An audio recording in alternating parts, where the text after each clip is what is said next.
और हर वो कॉन्सेप्ट जो एग्जाम में भी काम आए और प्रैक्टिकल लाइफ में भी। Simple language, clear concept, exam oriented, knowledge जो स्पार्क करे और कॉन्फिडेंस जो शाइन करे।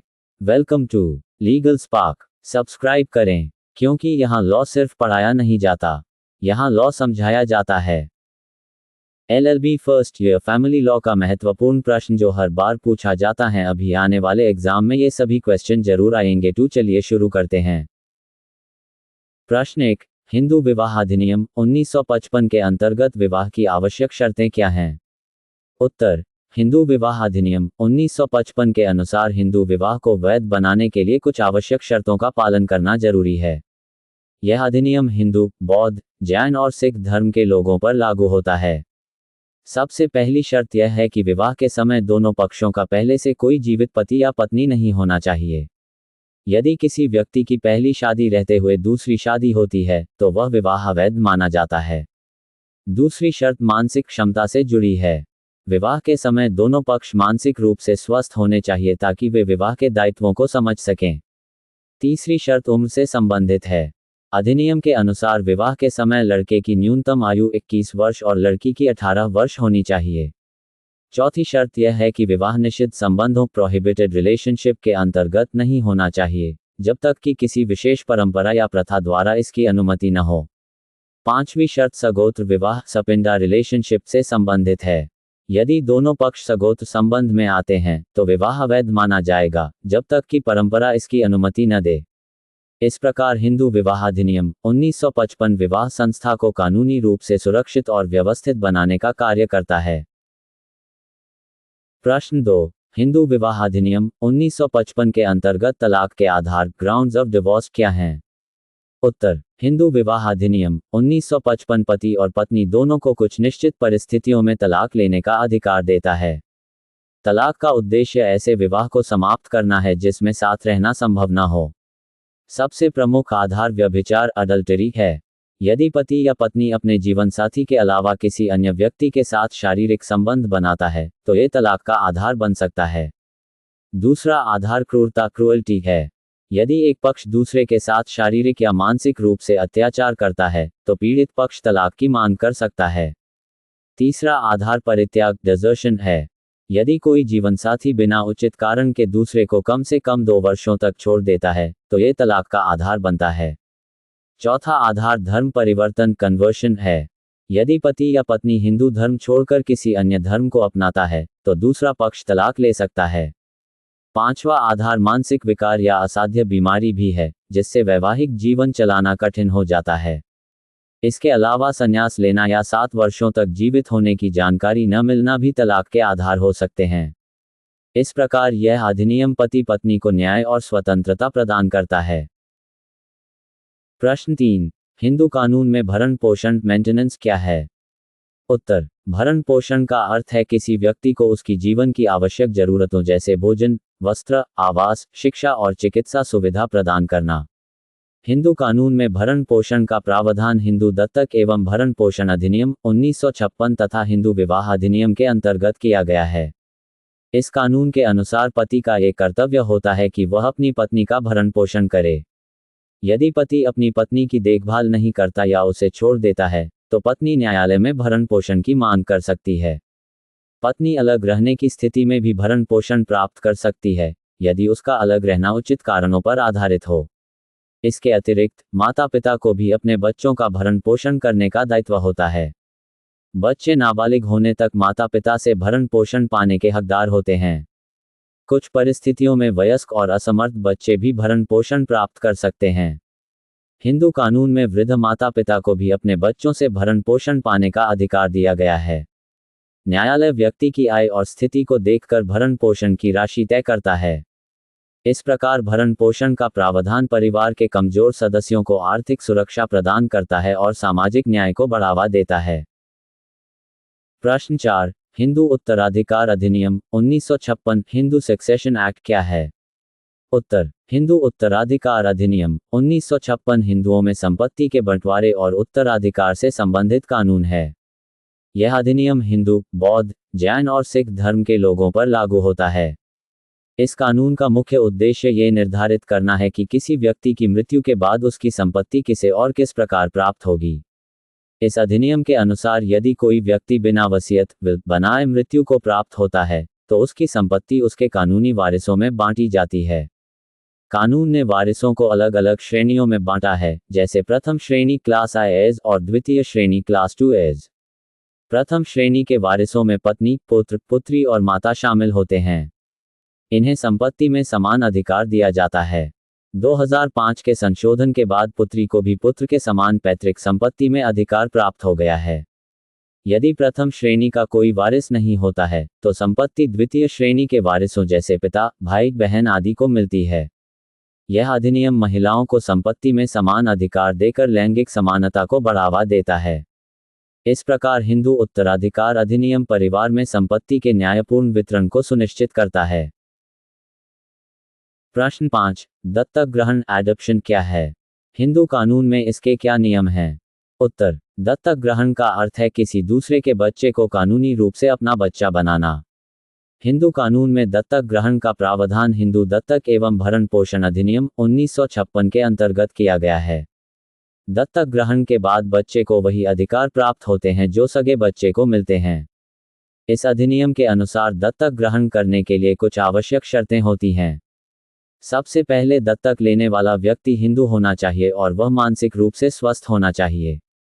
यदि कोई पुरुष दत्तक लेना चाहता है, तो उसकी पत्नी की सहमति आवश्यक होती है। इसी प्रकार यदि कोई विवाहित महिला दत्तक लेना चाहती है, तो उसे अपने पति की अनुमति लेनी होती है। दत्तक लिए जाने वाले बच्चे की भी कुछ शर्तें होती हैं। बच्चा हिंदू होना चाहिए, उसकी आयु 15 वर्ष से कम होनी चाहिए और वह पहले से दत्तक नहीं लिया गया होना चाहिए। दत्तक ग्रहण के बाद बच्चे का संबंध अपने जैविक माता पिता से समाप्त हो जाता है और वह नए परिवार का सदस्य बन जाता है। उसे संपत्ति और पारिवारिक अधिकार भी प्राप्त होते हैं। इस प्रकार दत्तक ग्रहण का उद्देश्य अनाथ या जरूरतमंद बच्चों को परिवार और सुरक्षा प्रदान करना है। प्रश्न 6, न्यायिक पृथक्करण जुडिशियल सेपरेशन क्या है? उत्तर, न्यायिक पृथक्करण का अर्थ है कि पति और पत्नी अदालत के आदेश से अलग अलग रहने लगते हैं, लेकिन उनका विवाह समाप्त नहीं होता। इसका प्रावधान हिंदू विवाह अधिनियम 1955 में किया गया है। इसका उद्देश्य पति पत्नी को अपने रिश्ते पर विचार करने और सुधार का अवसर देना होता है। न्यायिक पृथक्करण के बाद पति पत्नी को साथ रहने की कानूनी बाध्यता नहीं रहती। वे अलग रह सकते हैं, लेकिन उनका वैवाहिक संबंध पूरी तरह समाप्त नहीं होता, इसलिए वे दूसरी शादी नहीं कर सकते। न्यायिक पृथक्करण के लिए कुछ आधार होते हैं, जैसे क्रूरता, क्रुअल्टी, परित्याग, डिजर्शन, व्यभिचार, अडल्टरी आदि। यदि इनमें से कोई स्थिति मौजूद हो, तो पति या पत्नी अदालत में न्यायिक पृथक्करण के लिए आवेदन कर सकते हैं। यदि न्यायिक पृथक्करण के बाद भी पति पत्नी के संबंधों में सुधार नहीं होता और वे लंबे समय तक साथ नहीं रहते, तो बाद में तलाक के लिए भी आवेदन किया जा सकता है। इस प्रकार न्यायिक पृथक्करण विवाह को बचाने का एक अवसर प्रदान करता है और पति पत्नी को सोचने और समझने का समय देता है। प्रश्न 7, वैध वैलिड और अवैध वॉइड विवाह में क्या अंतर है? उत्तर, हिंदू विवाह अधिनियम 1955 के अंतर्गत विवाह को वैध और अवैध दो भागों में विभाजित किया गया है। वैध विवाह वह होता है जो कानून द्वारा निर्धारित सभी शर्तों को पूरा करता है, जबकि अवैध विवाह वह होता है जो कानून की शर्तों का उल्लंघन करता है। वैध विवाह वह विवाह है जिसमें दोनों पक्ष हिंदू हों, विवाह के समय दोनों की निर्धारित आयु पूरी हो, दोनों मानसिक रूप से स्वस्थ हों और दोनों के बीच निषिद्ध संबंध न हो। ऐसे विवाह को कानून मान्यता देता है और पति पत्नी को सभी कानूनी अधिकार प्राप्त होते हैं। अवैध विवाह वॉइड मैरिज वह विवाह होता है जिसे कानून बिल्कुल मान्यता नहीं देता। उदाहरण के लिए यदि विवाह के समय पति या पत्नी का पहले से कोई जीवित जीवन साथी हो या विवाह निषिद्ध संबंधों के अंतर्गत किया गया हो, तो वह विवाह अवैध माना जाता है। अवैध विवाह को शुरू से ही अमान्य माना जाता है और इसे समाप्त करने के लिए तलाक की आवश्यकता नहीं होती। इसके विपरीत वैध विवाह को समाप्त करने के लिए कानूनी प्रक्रिया से तलाक लेना आवश्यक होता है। इस प्रकार वैध और अवैध विवाह के बीच अंतर समझना परिवार कानून का महत्वपूर्ण भाग है। प्रश्न 8, शून्य योग्य विवाह वॉइडेबल मैरिज क्या है? उत्तर, शून्य योग्य विवाह वॉइडेबल मैरिज वह विवाह होता है जो प्रारंभ में वैध माना जाता है, लेकिन कुछ विशेष परिस्थितियों में अदालत द्वारा इसे रद्द किया जा सकता है।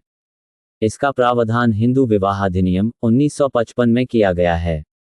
ऐसे विवाह को तब तक वैध माना जाता है जब तक कोई पक्ष अदालत में जाकर इसे रद्द करने की मांग नहीं करता। यदि कोई पक्ष अदालत में आवेदन नहीं करता तो विवाह वैध बना रहता है। शून्य योग्य विवाह के कुछ मुख्य आधार होते हैं। पहला आधार सहमति का अभाव है। यदि विवाह धोखे, दबाव या गलत जानकारी के आधार पर हुआ हो तो इसे रद्द किया जा सकता है। दूसरा आधार यह है कि विवाह के समय किसी पक्ष की मानसिक स्थिति ठीक न हो। यदि कोई व्यक्ति विवाह की जिम्मेदारियों को समझने में सक्षम न हो तो विवाह रद्द किया जा सकता है। तीसरा आधार यह है कि विवाह के बाद ये साबित हो कि पति या पत्नी में संतान उत्पन्न करने की क्षमता नहीं है। इस प्रकार शून्य योग्य विवाह और अवैध विवाह में अंतर यह है कि अवैध विवाह शुरू से ही अमान्य होता है, जबकि शून्य योग्य विवाह अदालत के आदेश से ही समाप्त किया जाता है। प्रश्न 9, विवाह का पंजीकरण रजिस्ट्रेशन ऑफ मैरिज क्यों आवश्यक है? उत्तर, विवाह का पंजीकरण का अर्थ है विवाह को सरकारी अभिलेख में दर्ज कराना। ये पति पत्नी के वैवाहिक संबंध का कानूनी प्रमाण होता है। हिंदू विवाह अधिनियम 1955 के अंतर्गत विवाह का पंजीकरण करना महत्वपूर्ण माना गया है। विवाह पंजीकरण का सबसे बड़ा लाभ यह है कि यह विवाह का आधिकारिक प्रमाण प्रदान करता है। यदि भविष्य में पति पत्नी के बीच कोई विवाद उत्पन्न होता है तो पंजीकरण प्रमाण के रूप में अदालत में प्रस्तुत किया जा सकता है। इसके अलावा पंजीकरण से पत्नी को भरण पोषण, संपत्ति और अन्य कानूनी अधिकार प्राप्त करने में सहायता मिलती है। ये बच्चों के अधिकारों की सुरक्षा भी सुनिश्चित करता है। विवाह पंजीकरण सामाजिक सुरक्षा के दृष्टिकोण से भी महत्वपूर्ण है। इससे बाल विवाह और धोखाधड़ी जैसी समस्याओं को रोकने में मदद मिलती है। सरकार विवाह पंजीकरण के माध्यम से जनसंख्या और सामाजिक व्यवस्था का रिकॉर्ड भी रखती है। हालांकि हिंदू विवाह में धार्मिक रीति रिवाजों से विवाह वैध माना जाता है, फिर भी पंजीकरण कराने से विवाह को कानूनी रूप से अधिक सुरक्षित बनाया जा सकता है। इस प्रकार विवाह का पंजीकरण पति पत्नी और परिवार के अधिकारों की सुरक्षा के लिए अत्यंत आवश्यक है। प्रश्न 10, हिंदू विवाह अधिनियम 1955 के अंतर्गत पति पत्नी के अधिकार और कर्तव्य क्या हैं? उत्तर, हिंदू विवाह अधिनियम 1955 के अंतर्गत पति और पत्नी दोनों को समान अधिकार और कर्तव्य प्रदान किए गए हैं। इस कानून का उद्देश्य वैवाहिक जीवन में संतुलन और न्याय स्थापित करना है। पति और पत्नी दोनों का पहला कर्तव्य ये होता है कि वे एक दूसरे के प्रति निष्ठावान फेथफुल रहें और वैवाहिक संबंध को सम्मान दें। दोनों को एक दूसरे की भावनाओं, सम्मान और गरिमा का ध्यान रखना चाहिए।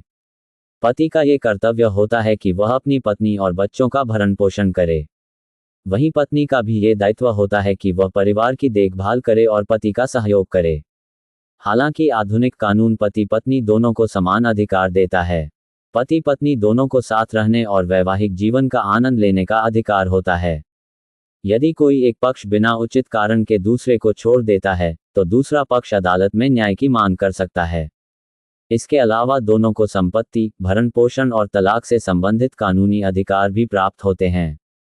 इस प्रकार हिंदू विवाह अधिनियम पति पत्नी के बीच समानता, सम्मान और जिम्मेदारी को बढ़ावा देता है और वैवाहिक जीवन को सुरक्षित बनाता है। अगर आपको यह वीडियो पसंद आई हो तो लीगल स्पार्क चैनल को लाइक करें और सब्सक्राइब करना बिल्कुल न भूलें। इस वीडियो को अपने उन वकील दोस्तों और LLB के छात्रों के साथ जरूर शेयर करें ताकि उन्हें भी यह महत्वपूर्ण जानकारी मिल सके।